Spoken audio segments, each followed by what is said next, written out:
우리 은혜 받으실 하나님의 말씀은 우리 야고보서 5장 우리 7절에서 12절의 말씀까지 우리 교독하시도록 하겠습니다. 그러므로 형제들아, 주께서 강림하시기까지 길이 참으라. 보라, 농부가 땅에서 나는 귀한 열매를 바라고 길이 참아 이른 비와 늦은 비를 기다리나니,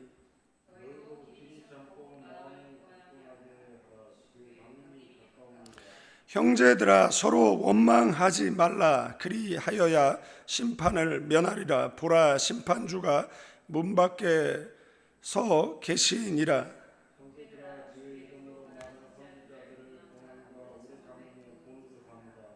보라, 인내하는 자를 우리가 복되다 하나니, 너희가 욥의 인내를 들었고 주께서 주신 결말을 보았거니와 주는 가장 자비하시고 긍휼히 여기시는 이시니라.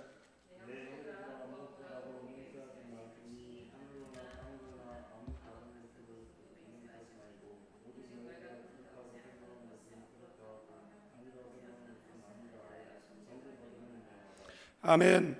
우리 오른손 높이 성경책 드시고 저를 따라 기도합니다. 이것은 나의 성경책입니다. 하나님께서 내게 주신 것입니다. 나는 이 성경이 말하는 사람입니다. 나는 이 성경이 가지고 있다는 것을 가지고 있습니다. 나는 이 성경이 할 수 있다는 것을 할 수 있습니다. 오늘 설교자를 통하여 하나님의 말씀을 듣는데 겸손히 받아들여 반드시 변화받을 것을 예수님의 이름으로 기도합니다. 사랑하는 성도 여러분, 우리는 살아가면서 오해 그리고 음해와 구설 속에서 억눌림 당하고 부당한 대우를 받는 그러한 순간들이 종종 있다라는 사실입니다. 그 고통, 그 고난 가운데 그리고 그 고통과 그 고난의 원인 제공자들이 또 교우 아니면 가족 그리고 친구나 가까운 그런 동료 사이에서 일어날 때 그 고통의 무게는 배가 되어지기도 합니다. 그러한 현실 속에서 우리의 마음은 때때로 원한을 갖고 싶고 복수하고 싶은 그러한 마음이 들 때가 있습니다. 그래서 원수의 목전에서 상을 베풀어 달라라고, 그리고 그들의 하는 일들이 형통하지 않게 해달라고 저주에 섞인 기도를 하고 싶은 그러한 마음도 우리 속에 일어나기도 한다라는 겁니다. 눈에는 눈, 그리고 이에는 이로 갚고 싶어지고, 그리고 그 억울함에 대한 이 불평이 나중에는 이제 하나님을 향한 불평으로 터져 나오기도 할 때도 있다라는 것입니다. 그래서인지 한 크리스찬 청년이 SNS에 이런 글을 올렸는데 많은 크리스찬들이 공감했다라고 합니다. 내용은 이렇습니다. 억울한 일이 생기면 하나님께 맡기라는 말보다 더 억울한 말이 없다라고. 그만큼 억울함은 우리의 본능적인 감정을 자극한다라는 사실입니다. 하지만 오늘 본문에서 야고보는 그런 현실 속에서 성도가 가져야 할 그 태도를 오늘 우리에게 분명히 가르쳐 주고 있습니다. 그것을 하나의 단어로 정의하면 인내하라는 것입니다. 우리는 이 말씀을 통해 고난의 시대에 성도가 어떻게 인내하고 어떻게 다시 오실 주님을 바라보며 살아가야 할지를 함께 묵상하고 그리고 함께 신비에 새기기를 원합니다.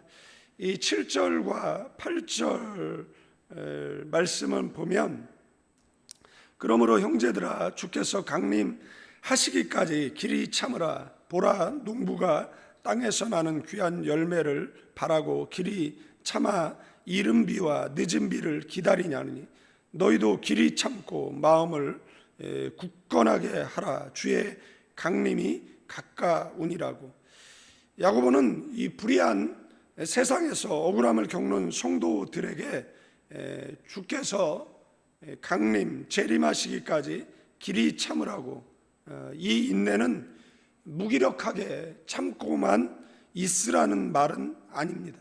농부가 이른 비와 늦은 비를 기다리고 열매 맺는 날, 이 추수하는 날을 기대하듯 하나님께서 때에 맞게 일하실 것을 신뢰하고 능동적인 인내를 하라는 것을 오늘 우리에게 말씀해 주고 있습니다. 한 아이가 씨앗을 심어놓고 매일 파보는 거예요. 그러면서 왜 안 자라지? 물도 주고 햇빛도 쬐는데 왜 안 자라지? 엄마한테 왜 안 자라느냐라고 이야기를 하는 겁니다. 그때 엄마가 이야기하는 것은 네가 매일 땅을 파보니까 뿌리가 내릴 시간이 없지 라고 했다라고 합니다. 우리도 그렇습니다. 기도해놓고 자꾸 땅을 파보면 하나님이 일하시는 걸 방해할 때가 있다라는 것. 그리고 야고보는 말씀을 통해서 덧붙여 말하기를 너희도 길이 참고 마음을 굳건하게 하라. 고난이 길어질수록 마음이 흔들리기가 쉽습니다. 성도는 하나님께서 정하신 때 그리고 그 정하신 때의 응답과 그리고 하나님이 정하신 때에 재림이 있을 것을 기억하면서 우리의 마음, 그 마음을 굳건히 세우시는 저와 여러분 되기를 주님의 이름으로 축원드리겠습니다.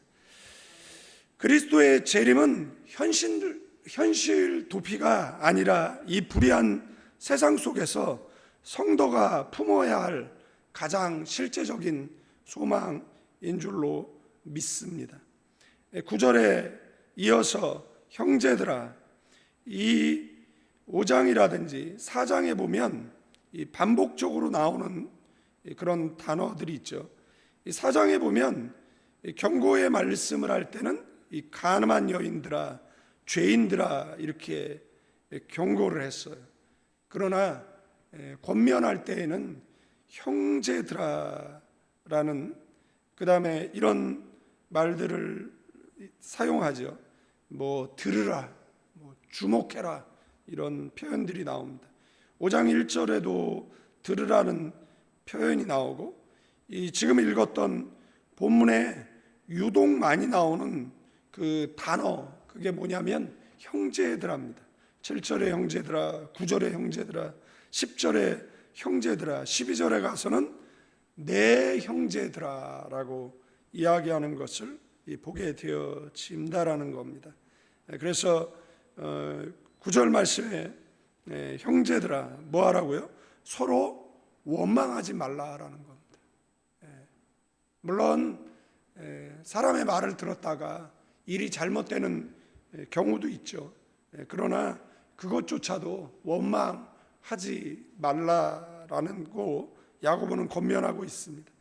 이 고난이 깊어질수록 사람들은 쉽게 책임을 다른 사람에게 떠넘기고 원망하기가 쉽습니다.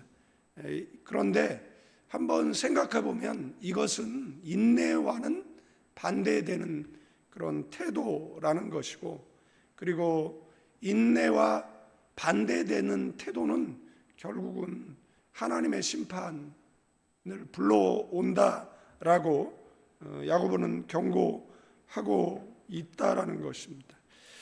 그러면서 야고보는 뭐라고 이야기하냐면 심판주가 문 밖에 계시다라는 겁니다. 인내하면 심판을 면하지만 인내하지 못하면 심판주가 문 앞에 서 계시다라는 겁니다. 종말이라는 그 단어의 의미는 우리가 문을 열고 나갔는데 뭔가 두고 온 게 있어요. 그래서 뒤돌아선다라는 그 의미가 바로 종말입니다. 종말이 2000년 전에도 종말, 뭐 4,000년 전에도 종말, 지금도 종말, 계속 종말을 외치지만 종말이 오고 있지 않느냐라고 생각했을 때 우리의 생각보다는 종말이 더 빨리 올 수 있다라는 것을 기억하셔야 되고, 마치 종말이 안 올 것처럼 그렇게 살아가면 안 된다라는 것. 오늘 우리가 잠을 자다가 유명을 달리할 수도 있고, 개인의 종말이죠. 그리고 우리가 예상하지 못한 그 시간에 우주적 종말이 올 수도 있다라는 것입니다. 이 경각심을 가지고 군인이 적이 쳐들어 온다라는 이야기를 수백 년 전서부터 들었는데 안 쳐들어온다. 그러니까 안일하게 방비하다가 나라가 망하는 그런 일을 겪잖아요. 우리나라 6.25 전쟁이 발발했을 때 3일 만에 서울이 적의 군홧발에 밟히는, 3일 만에 서울이 점령당하는 이런 일이 벌어지잖아요. 언제 일어났습니까? 우리가 안심하고 있었고 이상하게 전군에 휴가령이 내리고 이런 때 그런 일들이 벌어졌잖아요. 그러니까 이 말씀은 그리스도께서 이미 곧 오실 준비를 마치시고 문 앞에 서 계시다라는 이 긴박한 종말의식을 우리에게 상기시켜 주는 말씀인 줄로 믿습니다. 그러므로 우리는 고난의 책임을 다른 사람에게 돌리기보다 하나님의 뜻 안에서 자신을 돌아보고 겸손히 순종해야 될 줄로 믿습니다. 10절에서 11절의 내용 속에는 인내의 본, 인내의 모델을 제시하는 거예요. 구약의 선지자들 많은 사람들이 있겠죠. 그런데 이름이 거론되어진 사람은 욥이에요. 구약의 선지자들과 욥을 인내의 본보기로 야고보는 제시하고 있다라는 겁니다. 선지자들은 고난 속에서도 하나님의 말씀을 전했어요. 욥을 설명할 수 없는, 우리가 잘 알듯이 욥은 병들었고 한 자녀가 10자녀가 하루아침에 죽었고 전 재산을 잃어버렸고 아내가 하나님을 저주하라고 그리고 죽으라고 자살하라고 종용하고 그의 진정한 친구들이라고 생각했던 사람들은 인과응보, 네가 죄가 없으면 어떻게 이런 고난을 겪느냐, 그러니까 회개하라고 계속해서 괴롭히는 그러한 모습을 우리는 욥기서에서 발견하게 되어지잖아요. 그런데도 욥은 끝까지 하나님을 저주하지 않았어요. 믿음을 지켰어요. 여러분들 성경에서 하나님께서 가장 자랑했던 사람이 누구냐라고 얘기하면 욥이에요. 사탄에게까지 자랑하시잖아요. 욥을 유의하여 보았느냐. 그랬더니 사탄은 뭐라고 얘기합니까? 저 사람이 평안해서 그래요. 저 사람이 재산이 많아서 그래요. 저 사람이 하는 모든 일들이 형통하니까 그래요. 건강하니까 그래요. 누리는 게 많으니까 그래요 라고 하잖아요. 생명만 손대지 말고 시험 허락받고 그를 시험하지만 그는 끝까지 자신의 믿음을 인내로 지켜냈다라는 겁니다. 그래서 욥의 이야기는 단지 고난을 견디는 것이 목적이 아니라 그 하나님의 자비와 그리고 긍휼의 결말이 반드시 임한다라는 소망을 저와 여러분들에게 보여주는 줄로 믿습니다.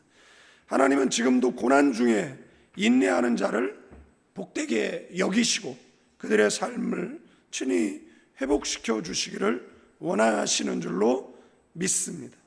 마지막으로 12절에서 뭘 이야기합니까? 맹세하지 말라라는 겁니다.